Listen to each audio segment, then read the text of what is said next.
గుపాటి వెంకటేశ్వరరావు గారిని విచ్చేసి మాట్లాడవలసిందిగా రిక్వెస్ట్ చేస్తున్నాం. 2 మాటలు, ఒకటే మాట సార్.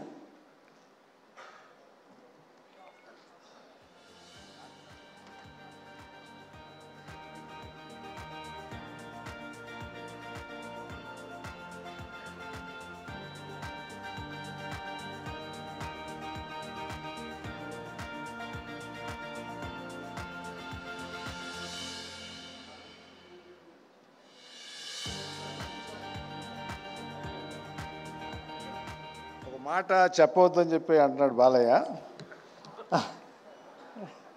అది కదా మరి. బాలయ్య చిన్నప్పుడు 10 సంవత్సరాలు వయసప్పుడు నేను చూసినటువంటి సందర్భం 10 సంవత్సరాల క్రిందట ఒకసారి గుర్తుకు తెచ్చుకుంటే అప్పుడు నిక్కర్లు వేసుకుని ఉండేవారు.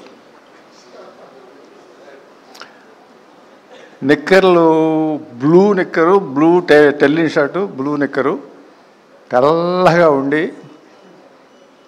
మంచి తొడలు అవి రౌండ్గా ఉండి చాలా చక్కగా ఉండేవాడు.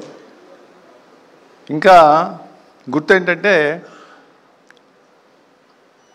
మాకు మా సిస్టరు వివాహం ముందు అయిపోయింది.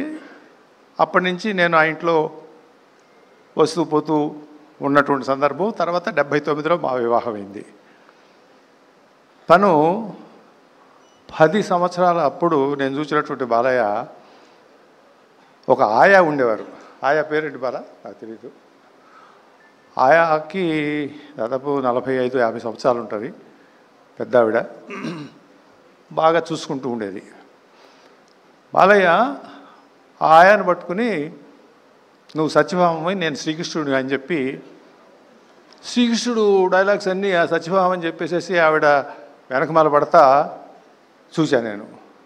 అరే ఇంత చిన్నప్పుడు ఈ శ్రీకృష్ణుడు డైలాగ్స్ వల్లవేయటము లేకపోతే చెప్పటమో నటించటమో అనేటటువంటిది ఓహో కళ అంశం వచ్చింది, ఈయన రాబోయే రోజుల్లో మంచి నటుడు అవుతాడు అని అనుకున్నాం. కానీ 50 సంవత్సరాలు ఉంటాడని చెప్పి అనుకోలే. 50 సంవత్సరాలు సామాన్యం కాదు. ఒక రంగంలో, అది కళారంగంలో మెప్పించటము ఒప్పించటము అదే స్థాయిలో నిలబడటం అనేటటువంటిది మనిషిలో కృషి ఉండాలి, పట్టుదల ఉండాలి, దీక్ష ఉండాలి. ఇవన్నీ నేను మొన్న ఈ మధ్య చాలాసార్లు అడుగుతూ ఉంటాను నేను, బాలయ్య నువ్వు అల్లరిచిల్లరగా కనపడుతుంటావు నాకు మాట్లాడేటప్పుడో లేకపోతే సందర్భం సమావేశాల్లో చూస్తూ ఉంటాను, మరి నీకు ఈ రకమైనటువంటి పట్టుదల ఇవి ఎలా వస్తవి? ఇది మామూలుగా ఈ రకమైనటువంటి ఒక కృషి, ఒక పట్టుదల, ఒక రకమైనటువంటి ఆ దీక్ష లేకపోతే రావే అంటే నేను తెల్లారేటప్పుడు తెల్లారి 3 గంటలకు లెగుస్తాడు కదా, అప్పుడు వల్లి వేస్తాను,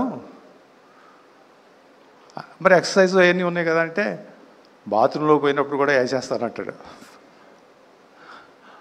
అది ఆ తర్వాత మరి ఇవన్నీ రాసుకుని ఎవరు చెప్తారు మీకు అని అంటే ఆ సంస్కృత శ్లోకాలు లేకపోతే ఆ సంభాషణలో అవేనంటే నాకు రాసి ఇస్తారు కదా, అవి నేను ఖాళీ ఉన్నప్పుడల్లా కూడా నేను మళ్ళీ వల్లె వేసుకుంటాను.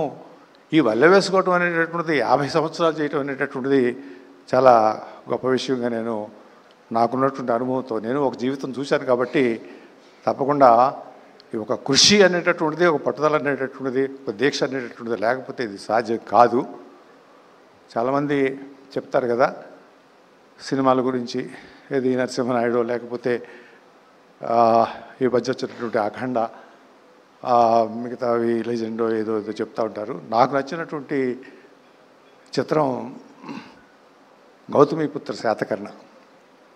నేను కొంచెం హిస్టరీ బ్యాక్గ్రౌండ్ నాకు ఇంట్రెస్ట్ కాబట్టి, అదే కాకుండా ఆ రకంగా గౌతమిపుత్ర శాతకర్ణ అనేటటువంటి ఒక క్యారెక్టర్ చేయటం అనేటటువంటిది అంత ఈజీ అనేటువంటిది కాదు. అది నేను చూసినప్పుడే వెంబటే చెప్పాను వాళ్ళకి, ఎక్కడో చీరాల్లో చూశాను నేను. ఆ రకంగా ఆ పాత్రలోకి వెళ్ళిపోయాడు. తనే గౌతమిపుత్ర శాతకర్ణ అని చెప్పి అనుకున్నాడు. మళ్ళీ అతను పుట్టాడు అనేటటువంటి విధంగా నాకు అనిపించింది. నేను ఇంకొక మాట కూడా చెప్పాను. అది ఆ చెప్పటం అనేటటువంటిది కొంచెం ఎక్కువ అయ్యున్నా కూడా ఎన్టీ రామారావు గారు ఈ పాత్ర వేయాలి అన్నా కూడా ఈ రకంగా ఉన్నదేమో అనిపిస్తుంది బాలయ్య నాకు. ఆ రకంగా నువ్వు ఈ పాత్రలోకి వెళ్ళిపోయావు నువ్వు. ఇది నాకు అన్నిటికంటే కూడా నచ్చినటువంటి పాత్ర. ఎందుకంటే హిస్టరీని డిపిక్ట్ చేస్తున్నప్పుడు ఆ కాలం 2000 సంవత్సరాల క్రితం పాత్ర అది. ఆనాటి పాత్రని తీసుకుని మలిచి దాన్ని అవగాహన చేసుకుని దానిలోకి వెళ్ళిపోయి ఒక దీక్ష పట్టుదలతో చేసినటువంటి చిత్రంగా నేను భావించాను. మరి సరిపోద్ది అనుకుంటాను. Thank you very much for calling me and I wish you all the best. And next జనరేషన్కి ఛాన్స్ ఇవ్వండి. మనం 50 సంవత్సరాలు అయిపోయింది. అది లొకేషన్ అవుతున్నట్టే అర్థం. ఆయన కూడా అదే ఉద్దేశం, నెక్స్ట్ జనరేషన్కి ఛాన్స్ కావాలని చెప్పి అడుగుతూ ఉంటారు. కాబట్టి let us wish the next generation to move forward and then take the reins. Thank you very much. Thank you sir, thank you very much. Doctor Daggubati Venkateswararao గారు, థ్యాంక్ యూ ఫర్ అమూల్యమైన